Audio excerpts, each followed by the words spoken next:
police for black girl nerds.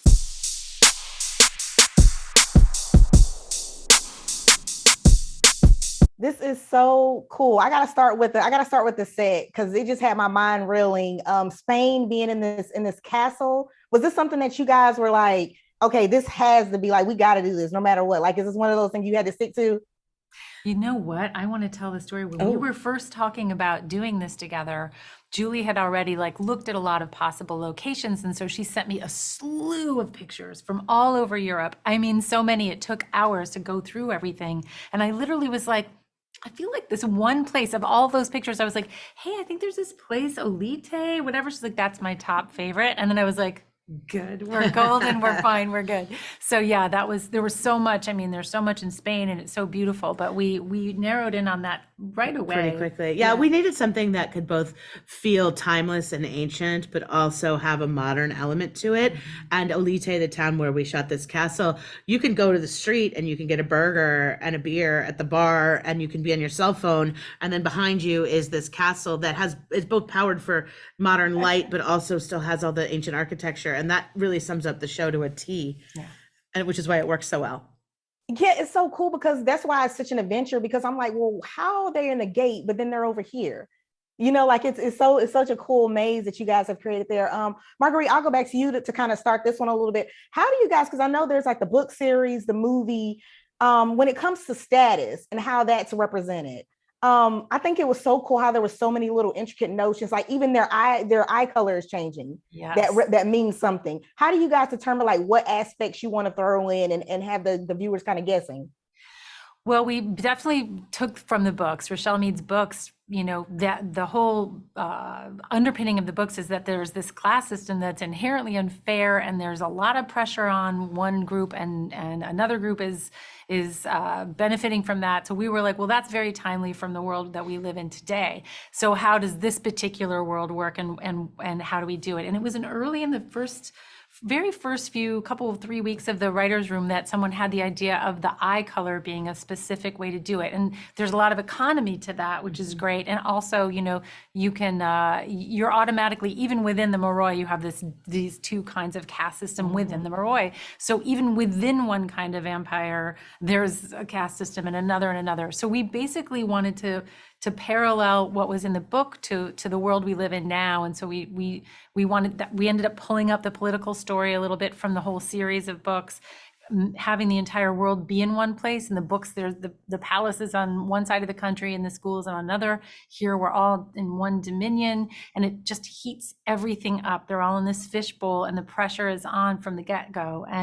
And this friendship is tested because of it. These two women who, as you say, always like the world would rather not have them be friends. They want to maintain this friendship, the pressure on them. So you see the pressure outside really mounting on these two friends, their friendship, and how their path can potentially change not just their friendship, but the world that they live in. Yep. Mm-hmm.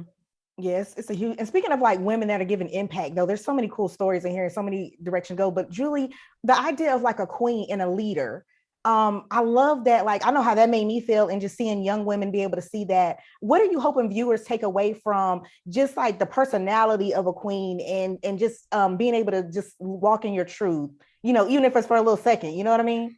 Well, we await in our country the first female president. I think that, you know, understanding the aspirational element of that women can not only, you know, achieve that ultimate level of leadership, but they can be good at it. They can be better at it, in fact.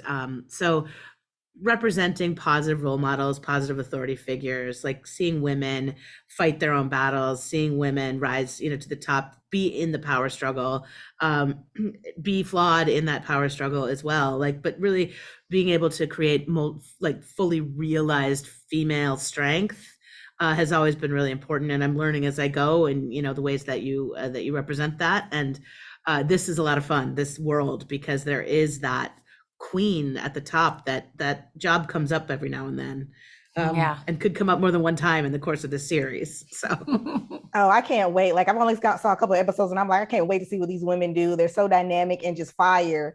And it's so cool to see. So I gotta ask this though, who's the Moroi vampire and who's the guardian between you two? Oh. I mean, I think she's the Maroi and I'm the Guardian. I feel like emotionally you are. I'm scrappy. She's scrappy. I'm more dressed I'm scrappy. I'm bougie. I'm fancy. Love it. I think that's your answer. I know that was a pretty great answer. I was not expecting it. Thank you, ladies, so much. This has been fun. I really appreciate it. Listen, I no longer accept just basic friend requests because of you guys. Just so you know. What do you mean? Listen, you got to have a criteria to be like best friends now. You guys set a new standard. Oh, yeah. We've got, please fill out this form, social security number, and write an essay. Right. Like you gotta be gangster with it. Like you gotta be able to fight. Like it's everything on the whole list. Absolutely. You know what I'm saying? Absolutely. But speaking of which, Sisi, I'm gonna start with you. I have never seen, it's been a long time since I've been on the edge of my seat for somebody that is fighting so hard to like prove herself. Yeah. And I'm curious, what did you take away from playing this character? What did you take away from Rose? Actually, what made things fantastical and also very difficult was the fact that we're so alike. Like me and Rose are so similar that sometimes I didn't know like where I finished and where Rose began, in terms of being headstrong and outspoken and kind of being, volatile and a little bit explosive and very passionate, to the point where it's almost detrimental to our relationships because she's always fighting for something, so that was really cool. And doing stunts was amazing, and actually physically fighting like that makes you feel like a badass. That makes you feel really, really cool. And then protecting my best friend, protecting Lissa and fighting for her as well was fantastic. And I like how they had you in the dope tracksuit too, where it was I was like, that looks so comfortable. I was like, right? Yes. Yeah, with the ponytail slicked back. Yeah. And not my inches. Daniela, I want to ask you, like, what's the tip to being like a royal vampire? Because you got a little bit of bouginess, Yeah, a little bit. You need an amazing costume designer that's gonna bring you a Valentino dress. I'm not kidding. Sonya. Like when I was at those wow, with, Sonya Grande, who she's like won Oscars for she's unbelievable costume design. She had a whole vision that really like incorporated these traditional views and this like kind of antiquated way of life into the uniforms and into the dorms and into everything. And so there were moments where like we would be in the fittings and I swear I was like in The Devil Wears Prada. Like she was just like, no, this isn't working. Bring the dress from Paris. Why is nobody ready? Yeah. And literally it was like, oh my God. So I feel like a huge part of being a royal vampire is like amazing clothing. Just being a Maroi vampire, thank you very much. For the half vampires, we're not so lucky. Like we're in our like fighting like costume, like our training gear and our uniform and all of that kind of stuff. So you guys get to run around wearing the most beautiful clothes and we're just like warriors ready for battle at all times. I love that. Speaking of ready for battle at all times, what are you guys hoping that people take away as far as like learning about connection and how important it is to have somebody in your life that is that support system that you can tell anything to and you just know they're going to be ready to rock with you? Yeah, I mean, I think our characters go through so many things that are really, really scary. And at the core of it is they get out of all those things because they have these connections with these people. And like Dimitir, how much he loves Rose and he shows up for her. Rose when she shows up for Lissa, and Lissa when she shows up for Rose, and Mason, Christian. Mason's showing up for everybody. Yeah, Christian showing up for Lissa. Absolutely. When you have someone that you really have that connection with and you have this deep bond or love for, it's like you can kind of conquer anything. And I think our show really explores that a lot. And it's the female friendship as well that's at the core, and their friendship is the thing that sets off all of these changes and conflict within the entire society, not just them personally, but the political structures and such.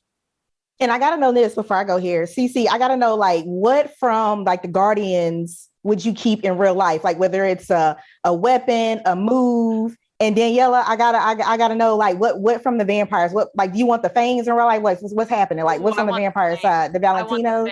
I want fangs. I never get fangs. Everybody else gets to have fangs, and I want fangs. She looks hot. She looks hot in the fangs as well. There's a scene where she's like hissing at her brother or something, and she's like, and they just come out, and it's just so hot. And if I could keep anything from the Guardians, I actually really like their get up, like the Guardian uniform. It's all black and it's kind of tight, and it's got this like army-ish black jacket and a little belt that cinches the waist as well. So I don't mind that. I could take that. I could take that one. I love it. You guys got the energy, and it's just dope to watch. And I can't wait. Like, I'm only a little bit into the season, so I cannot even imagine how this is gonna end. Yeah, I mean, there's a lot of twists and turns, a lot of secrets uncovered, a lot of sexy scenes. Yeah, some things that will shock you. Yeah. I think you'll be invested very, very, very quickly and easily. Yeah. Well, I'm already shocked, so this is getting ready to get dangerous. Thank you, ladies, so much. I appreciate it. Thank you. Much. What's up, guys? How you doing? Hello. I'm great. How you doing? How are you? Thanks for having us. Pretty great. I love the vibrant colors popping off the background right here. You guys got going on with the sweaters and everything. Yeah. Let's go. You showed us up, didn't you? This is very. Andrew, I want to start with you first. I feel like I need to do some kind of parkour, some kind of cardio to get ready with this one. Like what? So if I'm trying not to be a guardian, right? Like what does my shoe game have to look like, and what snack do I need? See, that's what snack do you need? A lot of snacks. You gotta be eating because you're working out a lot. But the shoe game, I mean, he got nice shoes compared to me. Because I'm a novice, and he's Dimitir Belikov. But you gotta say it with some more chest like Dimitir.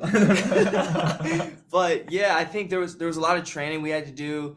Not only learning the fights and stuff, but putting on the muscle and trying to create that look that these Dom peers we think have.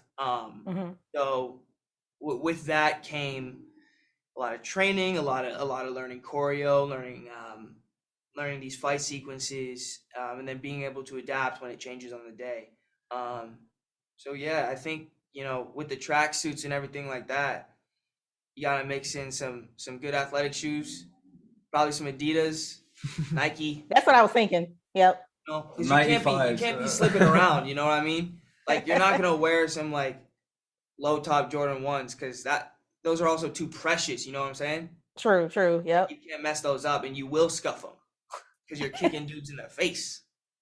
Also, all the lower class society, so we don't really get the nice stuff, do we? Yeah, so we ain't getting Jordan 1s. That's a fact. Yeah. Christian might have some Jordan 1s. I don't know about that, but we don't.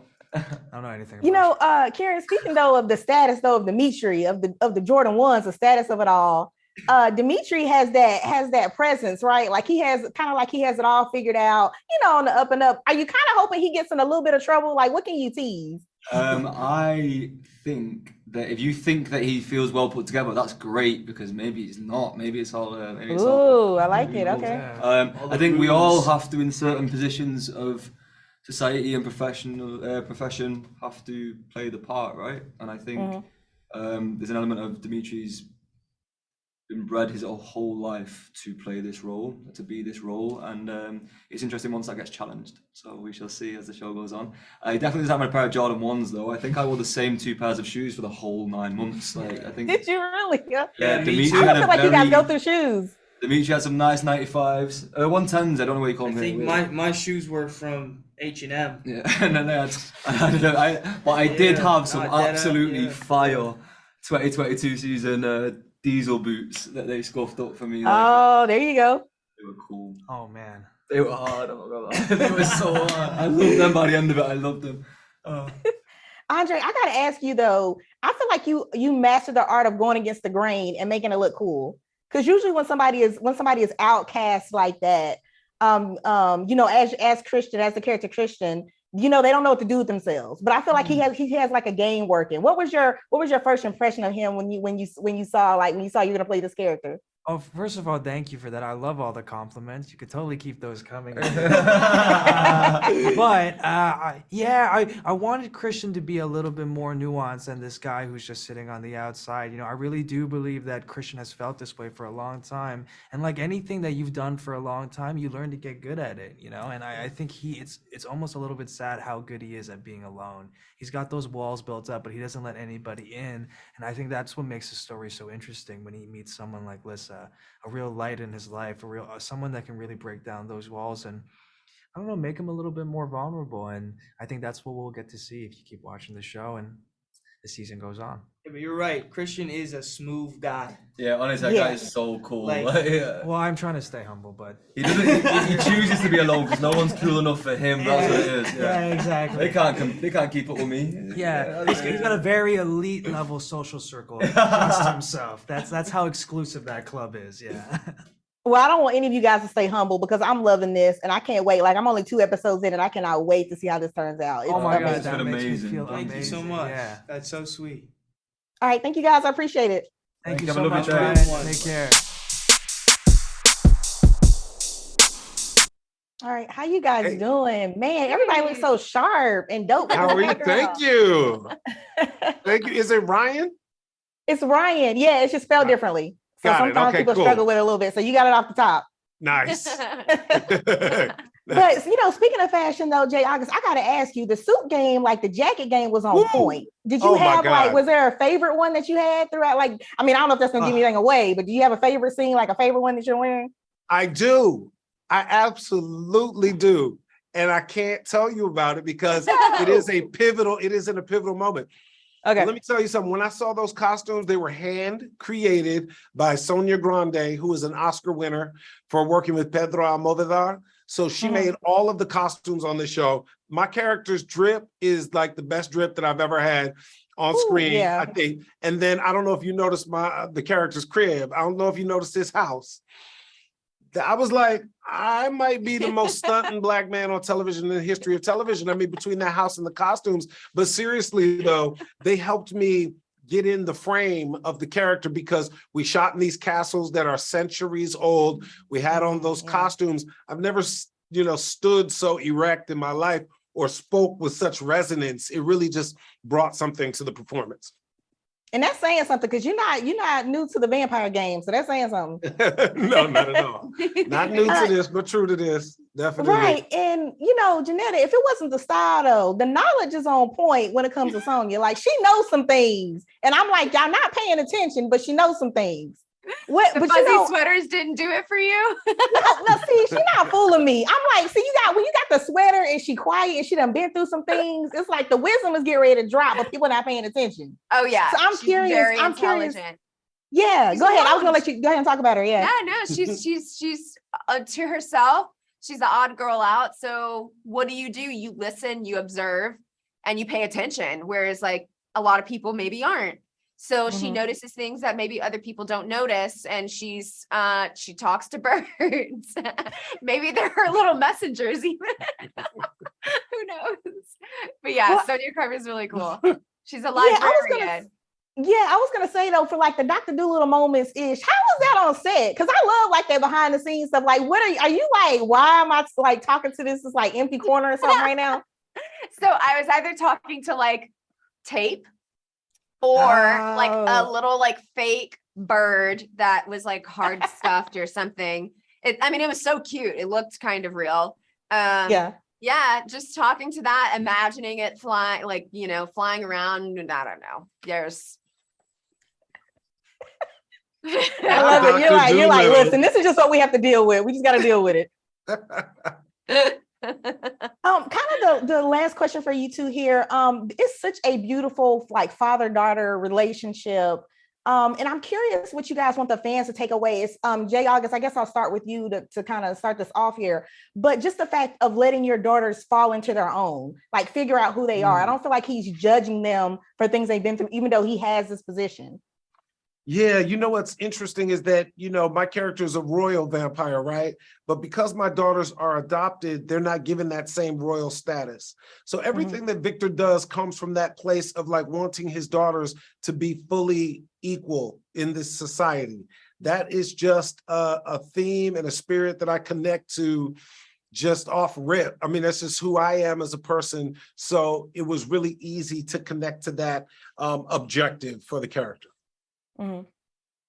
And Jonetta, was that, how was that for you when you found out, you know, about the adoption and just kind of like your interaction with Mia? Like, are you guys both heartbroken? Because I remember asking Mia kind of this, and I was like, are they heartbroken for each other, or is it something else that you guys can kind of tease? Mia and Sonya have such a, you know, it's a sister relationship. Sisters, siblings fight, right? All the time. Absolutely. So, Yeah. but we do genuinely love each other. We get along, we understand each other, and we have such a great father who like will do anything for us. So there is just that family dynamic. And in real life too, like we all get along so well. So it was easy to just feel safe, feel like family and play. Yeah. Well, I'm glad you guys are playing because I was having a good time watching it, and I can't see how this is going. I can't wait to see how it's going to end. I can't wait to see the constant drip. It's just like I'm just like in the melanin with the drip. I'm like I'm here for it. I can't wait for it. When you see the episode that I'm talking about, as far as the drip is concerned, you'll know, and then please let me know what you think when you see it. I have to, because if it's on the point all the way from here, I haven't even made it there yet, and I can't wait. I know. I can't wait. I can't wait for everybody to see it. So nice talking to you, Rhian. You too. Thank you guys so much. You guys look fantastic. Wow, I gotta set my game up. Your curls are popping. Right? Thank you. You know what, Anita-Joy, I gotta start with you because you know how to make an entrance. When they see these first 2 episodes, like the entrance is phenomenal. Oh, I can listen. I can tell. I'm feeling the energy from far away virtually. What is the style for Tatiana? Like, what is her style? Like, how would you describe it? Oh, glamour galore. Glamour galore. She is glamour on crack cocaine. I was gonna go for glamour on a stick. No, she's just full blown fireworks every day. She doesn't have a day off. She doesn't. She doesn't. She's that person that you wish you got up and you were. Yeah, she's every day. Exactly. Like, how do you do that? And she's like, I just do. She's that. She's literally that. Yeah, she definitely should have just snapped a finger when she enters the room because it was amazing. Rhian, I wanted to ask you though, even though you got the guardian, you're doing the workouts and everything, I love there's a line where you talk about you rather use your mind, like you rather use your voice than the physicality. I thought that was so powerful for, the younger audiences that are going to check this out. How do you kind of describe Meredith? Like, how do you envision her?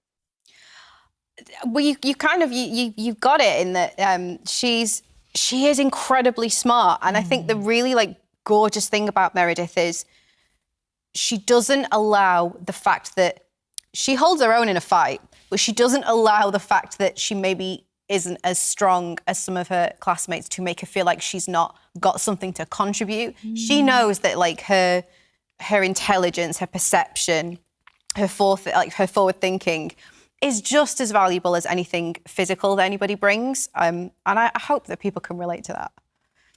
And without spoiling anything, what is the word that comes to mind when you want to describe when she first sees Mia? Or Mia's character, I'm saying. Yeah, I know, it gets confusing, not Mia. Well, I mean, I guess if you want to talk about when you first seen her on set, we can go with that if you want to. Same answer for both. Oh God, what's the first thing? Oh, I'm excited to hear this. Don't look at me. I think. Tell me good things. Can it not be a word? Can it just be like a ... Ooh. Yeah, I like that. Yeah, I like that. That's cool. Yeah, I'm a little bit of ellipsis. Yeah. A ... Nice. Ooh, I'm kind of. I like that. That's cool. That's cool. Mia actually is Mia. I don't know what I'm talking about. I was like, I'm naming the wrong character because I'm getting too caught up, but it is Mia. A lot of people do that. At one point, it was like, oh, what character do you play? And I'm like, Mia. And they're like, okay, what's your name? And I'm like, Mia. And they're like, you're taking this far too seriously. I'm like, no. The crew loved it. Yeah, they did. Yeah, it made it easy. Mia. That's got to be fun for you. I will play with that so hard with all these interviews. That's got to be fun. I'm curious though, Mia, on a note here, talking about sisters, because I'm an older sister as well. Is her heart broken over Sonya, or is she just more like wanting her to like at some moments kind of step up, without giving too much away? Is she just heartbroken, or is she just waiting for something to happen? Yeah, okay. So I don't want to give too much away because there's definitely a journey throughout the series with the sisters. Heartbroken. And we find out quite early on that there's, reasons behind that. But definitely heartbroken. They do have a beautiful bond there that we do get to see, hopefully. And my last question for you. And we do in real life. We're like sisters in real life as well. Well, you can tell the bond. Like this is gonna be amazing. Like I only saw like a couple episodes, and this chemistry going in, this is gonna be crazy. Like you ladies are on fire with this one. But I kind of want to wrap up with this because I think this is so cool to kind of see each of you ladies use your personality to kind of play this. But what about the idea of like living in your truth? Like any of you guys want to jump in on this one and just how you want the audience to kind of perceive that and take away from that? Living in their truth. Yeah, living in your truth. Yeah, the importance of that. I think definitely. Do you know something? I'm quite happy to openly say, as someone who identifies as queer, to play someone who not only is very openly queer, but it in no way, shape, or form affects how she interacts with the world around her. Like it doesn't. It's part of who she is, but it's not a part of who she is that needs to be analysed or that needs to be commented on in any way. That was an absolute joy, and something that we don't really get to see a lot in the world we live in. Yeah, I would say playing a woman who's ambitious and unapologetically ambitious, I hope that people take from that they can do that, especially women. And then on top of that, especially Black women and women of colour, because I think often they try and put women in a box, and then within that, they try and put women of colour in an even smaller box. And so I just hope that people take away from it that you can be that, and it's an asset, being ambitious. Yeah. Yes, it is. Thank you, honey. I love that. I want that written down for me. I'll get you a t-shirt. Thank you. I think for Mia, she starts off her journey being someone entirely different to the person that she ends her journey as. And I think she's convinced herself enough that she's this person that we meet initially. And she's lonely when she's being that person. She thinks, she defines her life as achieving the highest status that she can have. And then as she goes on this journey of self-discovery,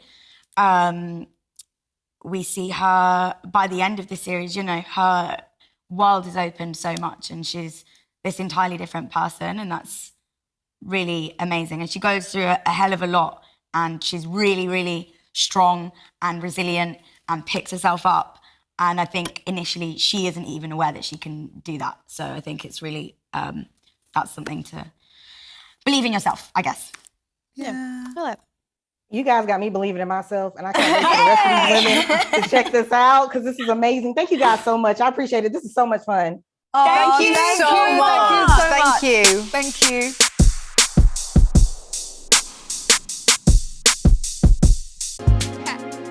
Better shake your booties for Black girl nerds. Better shake your booties for Black girl nerds.